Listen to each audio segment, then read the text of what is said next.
this is not just another Tacoma. This is the Toyota Trailhunter, the answer to the Raptor and the Wrangler, and to every trail you thought a mid-sized truck could encounter.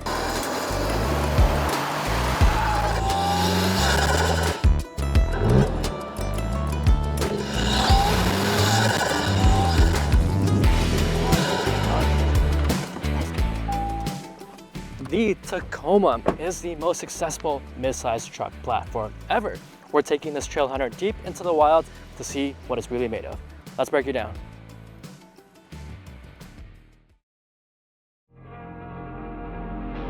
Let's take a walk around the exterior, and right away you can tell Toyota is listening to its off-road community. They've worked closely with some of the top aftermarket brands to deliver a truck that's trail ready straight from factory. Up front, you've got an ARB steel bumper, rigid fog lights with changeable colors, and an integrated light bar, all designed with serious trail use in mind. Look closely and you'll see the Trailhunter branding inside the headlight. It's a small but bold detail. The Trailhunter also comes with Trailhunter branded upper control arms and an old Man Emu suspension system built by Bilstein, a setup trusted by enthusiasts for years. There is a functional snorkel, and this truck is rated to go in 4 feet of water. You get full underbody skid plate protection covering the diff, motor, and transfer case, plus ARB recovery points for when things get tricky. It rides on bronze 18-inch wheels wrapped in 33-inch Goodyear Wrangler Territory RT tires, and features a frame-mounted rocker bar for added protection. Out back, Toyota added an ARB bed bar ready for accessories, built-in bed rail lighting, a 120-volt outlet, onboard air compressor, and a full power tailgate. Again, you do get that ARB steel bumper out here. They even trimmed the exhaust tips for better clearance. This color is Oxide Bronze Metallic, and I do love it. This Trailhunter is more than a trim, it's a signal that Toyota is taking cues directly from the off-road world and building a truck that's ready to go from showroom to trailhead. It looks great inside the Tacoma. You get this bluish gray seats in the Trailhunter with the yellow piping here. You also get this concrete looking trim. It actually looks pretty good. I actually like it a lot. You get the huge Toyota logo right there. In the middle, you get that massive 14-inch display. It runs on that Toyota UI with Apple CarPlay and Android Auto. Very easy to use. You get your physical HVAC control, heated and ventilated seats, your heated steering wheel. You get your wireless charger here, fast charging ports here. Traditional shifter here, you get your drive mode, your MTS, 4 high, 4 low, and your 2 high mode, as well as your stability bar disconnect and your rear locker here as well, and your camera button. Nicely positioned cup holders here, pretty small center console here, but you can throw in like 2 water bottles there. And then moving into the middle, you get a 12.3-inch digital cluster here, quite a bit of customizability in here, and the graphics are great, especially when you're switching between the drive mode. It kind of looks like a video game. And then up top, you get your heads-up display. You also get your JBL premium speakers, and you get a removable speaker here so you can take outside with you, which is a pretty awesome feature. You get your digital mirror up here, and you do get standard Toyota Safety Sense 3.0 with your lane keep assist, adaptive cruise control, and autonomous emergency braking in the front and the rear.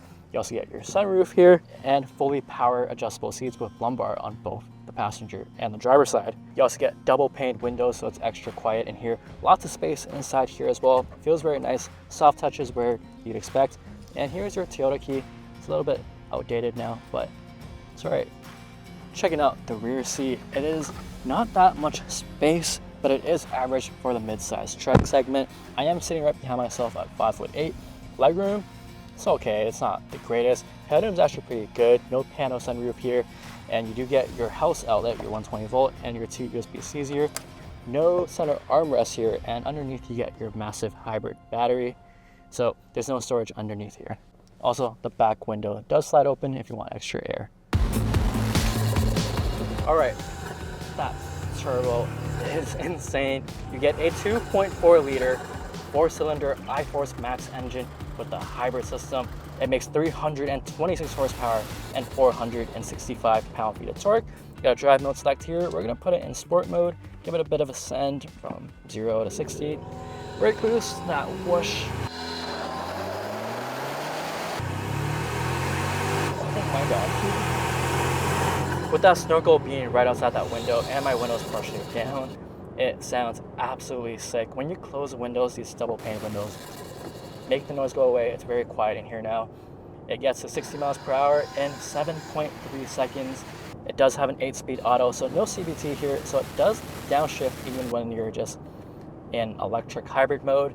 It is a fantastic system. The handoff between electric and gas engine is very smooth. Power comes on very nice, just when you need it. The transmission is sharp, it's crispy, and it's more than enough power as a daily truck, and it does absolutely great fuel economy. It gets 22 miles per gallon in the city and 24 miles per gallon on the highway. It is rated to tow 6,000 pounds, and it also handles pretty well for a truck of this size. Steering is sharp, it's precise, it's weighted just right. You can't adjust how the steering feels, but I wouldn't change it at all. It's responsive. We aren't too high. Let's just hit this corner real quickly. We are on these Goodyear Wrangler tires, so not too much grip on the road, but just enough. We're gonna put it back into eco mode here and save a bit of gas. There is a bit of road noise, especially from that roof rack, so you will hear it at high speeds, but it's not bad. It's a tolerable amount, and the ride is comfy enough. You do feel a little bumps on the road. It does feel like a body on frame truck, but that's okay. And if you want to get rid of the road noise, close that sunroof. It does a lot with the sound of the roof rack. And the reason why you buy this truck to begin with is for the off-road capabilities. We are hitting the trail right now, and it's already getting bumpy, and this feels great. Yep. Alright, we are on the trail right now, and we've already got this thing dirty. You do get your drive mode select here, and your multi-terrain select, and you got your 4 high, 4 low, and 2 high here. We are in 4 high right now. We are in a little bit of sand here, and this thing, right off the bat, you can tell just how comfy it is. I feel like it's actually not that comfy on the street. It goes over bumps like a truck would, but out here with these massive rocks and these little grooves on the sand, it feels like a normal Toronto road in here. It feels very good. We're gonna put it into sand mode here. You also get your off-road gauges up on your digital display, and you have your trail camera here with a bunch of information here and a lot of different views to help you quite a bit on the terrain.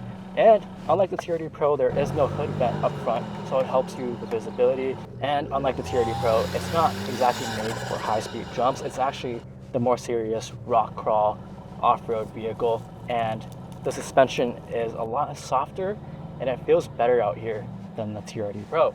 You get a 2-inch lift in the front and a 1.5-inch lift in the rear compared to the normal Tacoma. You also get an electronically automatically disengaged sway bar in the rear and a rear locker as well, which are right here, right beside your trail camera. Very easy to use. It's also one of the quicker engaging rear disconnect that I've experienced. It gives you so much confidence right on this trail, and you get a good amount of protection underneath as well as those rocker bars.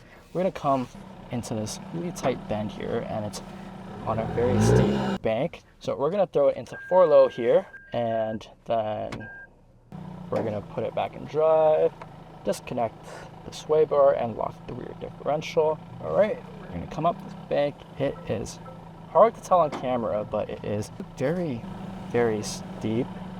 We're on a 20-degree angle right now. So these seats don't hold you like the TRD Pro isodynamic seats, but I feel like they're arguably comfier. And yep, just right around here. This feels good. We're gonna come in wide so we don't scrape on these trees.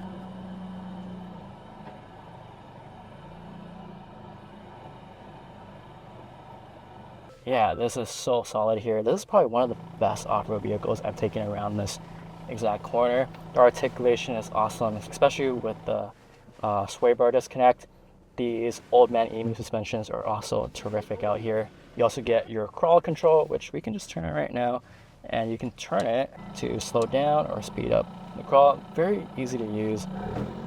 It helps you manage the trail and just pay attention to the steering. You can turn that off right now and just drive ourselves. Departure angle and approach angle is really good. Again, you don't have those exhaust tips in the back that you're worried about scraping. I am very impressed with how this thing handles out here on the trail. We're not going to take it through anything too crazy because this is a $65,000 truck that we don't want to damage. but it is a lot more capable than what we're taking it on today. These Goodyear Wrangler Territory R3 tires are great out here. Plenty of grip, even though this does have a snorkel and rated for 4 feet of water. We don't have that here, but we do have a huge puddle there, so that's pretty fun. The steering is so good too. It just gives you a lot of feedback with the trail and where you're pointing the vehicle. Turning radius is okay. It's what you'd expect from a truck this size. Yeah, and these cameras really help you a lot on these tight turns. And the turbo whoosh that you just get from this vehicle is absolutely insane. Let's just crack the window. Oh my God. I cannot get over how this thing sounds. There's just so much character in this vehicle. I absolutely love it. All right, so who is this truck for? I'd say they're for off-road focused buyers or someone who just likes a badass truck. It's great for weekend warriors, overlanders, yet it's still a great daily truck, especially with all the features, all the tech, and the great fuel economy. It is $65,000 in the US aspect and $88K Canadian and Canada, so it is rather expensive. It's getting close to Tundra territory, but you don't get the space that you would in the Tundra, especially if you want to have more than 2 people comfortably in this vehicle. You should definitely check out the Tundra, which there is a Trailhunter coming out soon. But other than that, I don't really have anything bad to say about it. The Tacoma Trailhunter isn't just a truck, it is a declaration. Toyota didn't build this for mall runners and people flexing this at the coffee shop. They built this for people who chase sunrises on the mountains, who get stuck and dig themselves out, who live for that next trailhead with no cell signal. It's not perfect, sure, the price is steep and it's still got that classic Toyota stiffness, but it works. Out here where it matters most, the Trailhunter earns its name. So if you're looking for a factory-built overland rig that's ready to hit the dirt on day one, this is it. That's all, guys. Let me know what your thoughts are on the Trailhunter. Thanks for watching.